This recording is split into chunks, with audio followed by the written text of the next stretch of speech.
Oh man. Just can't shake this feeling that I was supposed to do something important yesterday. Nah.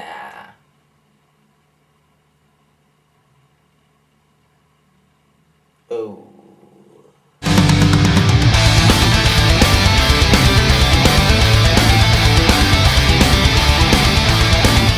Hey guys, sorry I didn't do a video yesterday. I had a lot on my plate. For example, I was doing my job hunting rounds, and some interesting stuff came out of it, actually. I also just got back home kind of late, and I had dinner with my mom, and by that time it was a little too late for me to do anything. So, about the job hunting stuff that happened yesterday.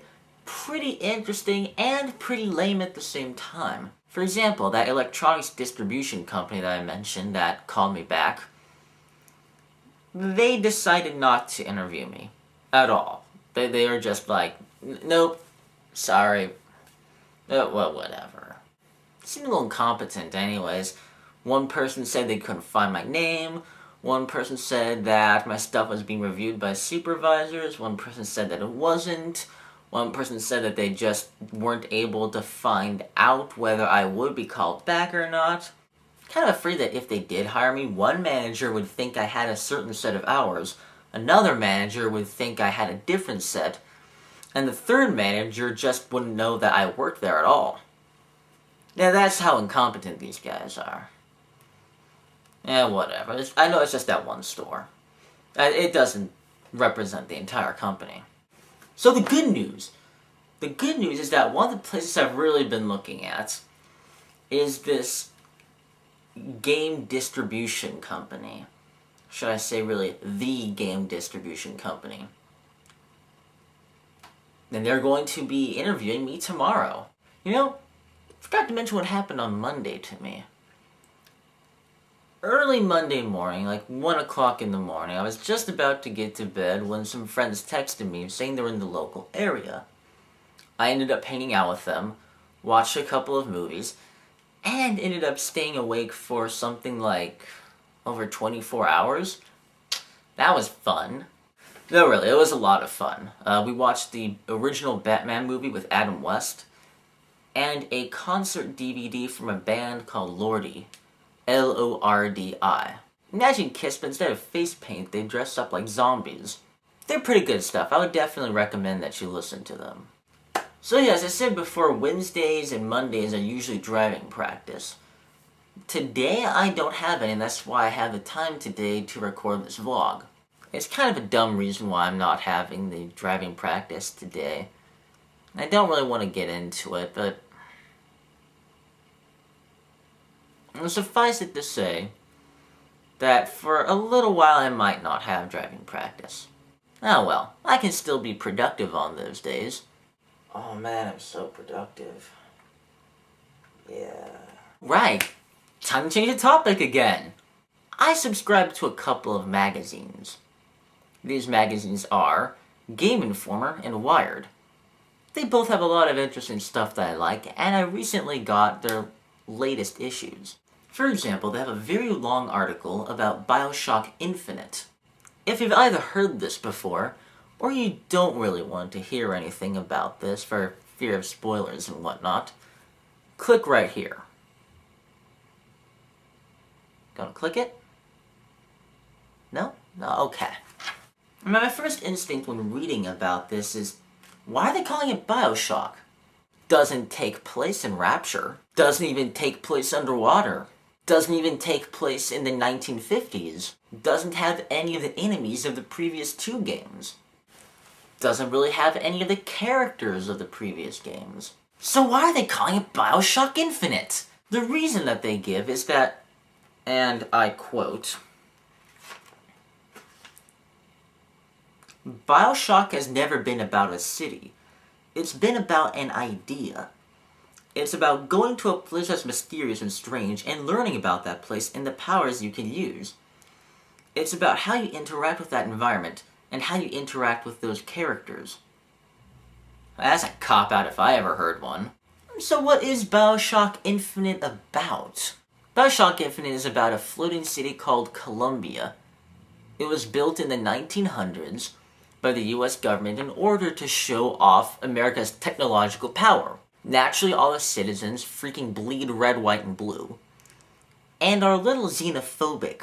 The plot revolves around a secret agent trying to rescue a girl that has been held captive in Colombia because she has developed amazing magical powers. This girl is constantly fought over by two political parties who have recently started to actually go to war within Colombia. One political party is the really hardcore right-wing, for God and country kind, and the other are very liberal. They really don't like the xenophobia. They don't like all this America is better than everyone else crap. But they're willing to go to the lengths of terrorism in order to make their point. The girl, Elizabeth, has pretty much been locked in this tower for her entire life, and she's been guarded by a giant winged robot named Him. Him, although he's technically the jailer, is also Elizabeth's best friend. Only person she's really known until the main character comes in to rescue her. So a lot of the game is running and trying to escape from everybody that's after Elizabeth, including this father figure slash best friend who just isn't able to let go, partially because of the emotions it has for Elizabeth, and simultaneously being something of a father figure. I guess that's pretty much it. I'm interested, but I still don't understand why they're calling it BioShock Infinite. Doesn't make sense to me. I think they're just writing on the name, you know? It's famous, it has a lot of respect given to it. The rest of the issue is, of course, articles, something on the Microsoft Kinect, which no one cares about. The guy who created the original Final Fantasy game is making a new RPG called The Last Story. Speaking of Final Fantasy, a new game is coming out for the DS called The Four Heroes of Light, which is basically an entire throwback to the original Final Fantasy games. And I mean like really, really retro. Like there's nothing new about the game whatsoever.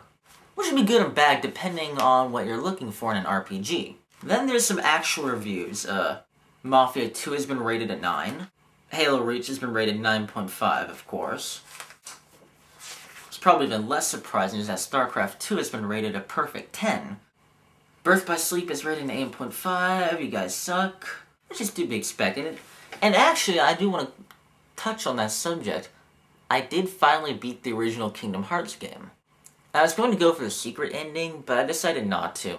The secret ending was kind of a preview for the sequel. So, you know, no need to see that. Doesn't really add anything to the story.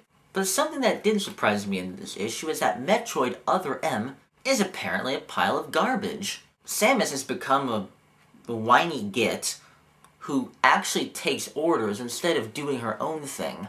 She won't use her new abilities unless her new commanding officer will allow her to do so.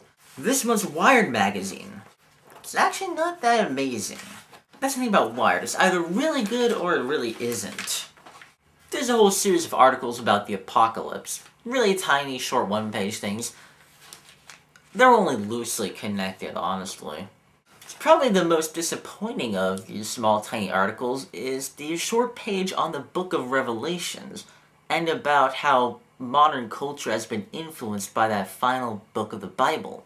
The prophecies also inspired a great deal of fiction, from the Narnia series to the Left Behind books. And it goes on and on and on. They kind of left out something blatantly obvious. That Metallica made a song about the Four Horsemen. But instead they mention a team of NWA wrestlers and a song by The Clash. What? Wrestling? Really? Whatever, there's people out there who are interested in wrestling.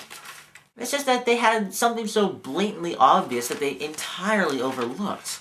There's a nice long article about ThinkGeek. You know, that website that sells a bunch of geek-related products. There's a bit about the history, a bit about the individual people. How they survived the dot-com boom. Things like that.